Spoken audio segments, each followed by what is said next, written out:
Miami surprisingly struggled in the 2018 season. They ended up going 7-6, and then that included a bowl loss against Wisconsin. It was a pretty bad one as well, but how are they going to do in 2019? That is what we are going to be going over today.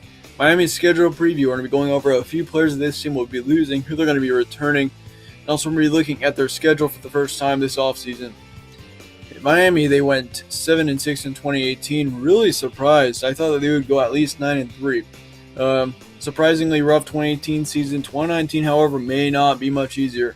I really thought going into the 2018 season that they could be a very dangerous team in the ACC, especially, they were returning Rozier, an experienced quarterback, and of course they had Homer, and then they had several other very impactful players. But now this time around, they're losing Rozier and Homer, along with 3 offensive linemen. They also have 3 defensive linemen, 2 safeties, and 1 cornerback. So really, there's quite a few losses in there that could be pretty impactful. They lose 5 starters on offense, 6 starters on defense, and really, even if you have a good quarterback or a bad quarterback, it's always a tough adjustment to have to settle under a new quarterback for an entire season. That's what they're going to have to do next year. Lots of losses on both sides. Should be really interesting to see how Miami does in 2019. It should be a pretty similar season to 2018, in my opinion. I don't really expect them being much better. Maybe they could get to 8-4. I don't expect them to go much higher than that, just because of the losses that they're having to take. But now let's look at their schedule.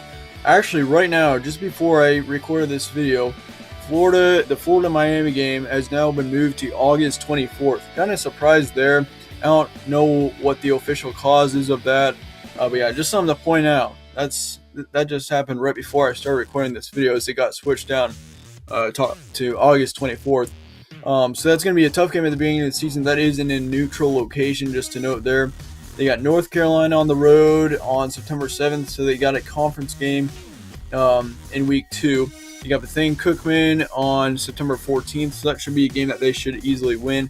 You got Central Michigan the next week, Virginia Tech, Georgia Tech, Pittsburgh, Florida State, Louisville, Florida International, and Duke.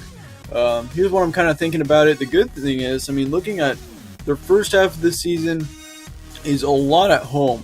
Really, you got the North Carolina game, and then you're home from September 14th all the way till the end of October. You get a month and a half to stay at home. That is going to be huge for this team. 5 home games in a row. I haven't seen that really that much. Sometimes you have 3 road games in a row, but really having more than 3 home games in a row is more of a rarity.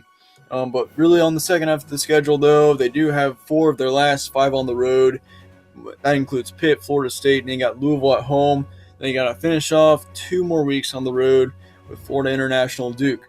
I've got 5 guaranteed wins on here. That is North Carolina, Bethune-Cookman, Central Michigan, Louisville, and Florida International. So really, they should make a bowl game. I'd be very surprised if they didn't. They don't have the toughest schedule in the ACC, that is for sure. They don't have to play Clemson, so that is very helpful. I do expect them to get to 6 wins, though. Florida, though, that will be a tough game at the beginning of the season. Virginia Tech, that should be a win there. I'm not going to put it in green yet, but that should be a win there. Virginia Tech, they're having a huge transfer problem down there, losing lots of players.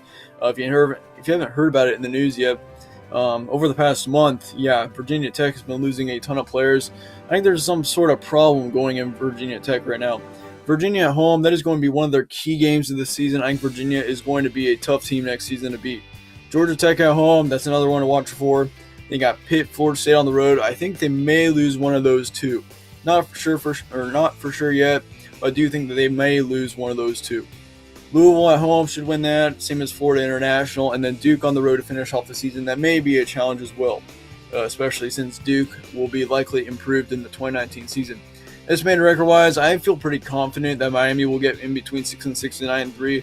Most estimated records for the Power 5 conference teams that I've gone over so far, I kind of have an estimated record between 4 games, like for example 6-6 to 10-2 or something like that. I do really feel confident that Miami will be right around the range of 6-6 to 9-3, with 8-4 being the most likely finishing record for this season. I really don't expect it to be much of a different season from 2018, especially with their schedule. Their schedule is very favoring towards them. And also, they're not really playing that tough a team. So that is going to be very helpful for them. At least they're going to be able to make it to a bowl game. I would be very, very surprised if they didn't make it to a bowl game next season. But anyway, that's it for this video. Let me know your guys' thoughts on Miami in the comments below. It should be interesting to see how Miami does next season. So once again, that's it for this video. Thank you guys all for watching, and stay tuned for more from ASC.